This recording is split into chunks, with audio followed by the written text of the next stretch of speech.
Now, oil prices hit 6-week highs on Thursday after OPEC agreed to cut a crude output to help clear a global glut. Now, OPEC members have agreed to limit crude output to a maximum of 32.5 million barrels per day for 6 months, starting on the 1st of January. Saudi Arabia, OPEC's largest producer, has agreed to bear the lion's share of the cuts, but most member countries, including Iraq, will limit their production. Iran, Libya and Nigeria were all given special dispensation not to join the reduction, as the three are still fighting to boost their exports and regain market share lost to international sanctions, civil unrest and, of course, militant violence. Major step forward, and we with my colleagues, we think that it is a historic moment to come to this agreement, which will definitely help in rebalancing the market, and it will help reducing the stock overhang. The agreement that OPEC reduces approximately 1.2 million barrels a day to bring its ceiling to 32.5 million barrels per day, effective 1st of January 2017.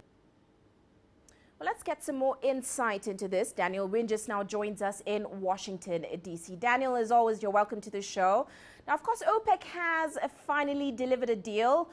We're seeing oil prices heading north, but will all parties deliver on their commitments? I guess that's the biggest question right now, something they haven't always done in the past. What's your take, Daniel? Well, the way I see it is that oil prices and the deals that are made at OPEC always involve a complex mix of economics and politics. It is the Middle East. There are rivalries. But this OPEC deal, I think, signals that there's a degree of political unity in accepting, I think, the rise of Iran post-sanctions. They've accepted that Iran can continue to pump a little higher over time. I think that's a very significant political gesture. On the economics of it, I mean, if everyone is disciplined in the current deal, it could benefit everyone, even those producers that are pumping less or perceived to pump less.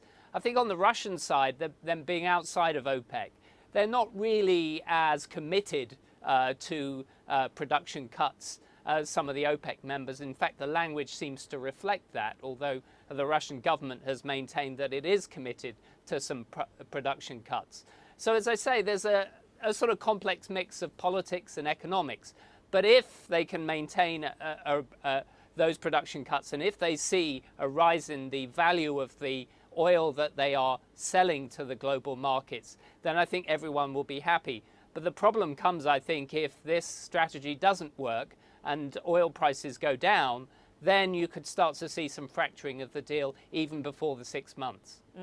Well, Daniel, even though they stick to the deal currently on the table, some camps believe that this agreement would have a limited impact on the current glut in the oil sector.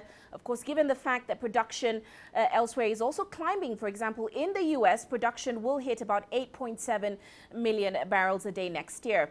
Is this founded?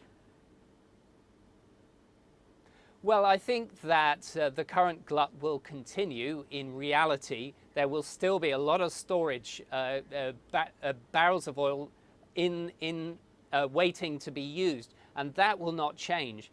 But I think the Saudis have pointed to the fact that they believe demand is going to go up over time. That's going to have some impact if that's the case. We've talked a little bit about the potential for Donald Trump's inflationary policies to start to kick in to global markets. So we have to wait and see what happens to the global economy. But I think certainly the glut is not going to go away. But around the dynamics of the global economy, it could be more favorable. I don't think this OPEC deal in itself is going to move long-term the price too much. Definitely because the US now has an outsized role in the price of oil, because any time oil picks up in value, some of these fracking operators can very quickly and nimbly come back into the market and begin to have a suppressing impact. So I think that's a long-term trend. But certainly around the edges, I think the fundamental thing is the way that the global economy will operate in 2017 and the degree of underlying demand. Well, many thanks, Daniel, for those insights. Daniel Winges joining us there in Washington, D.C. Now,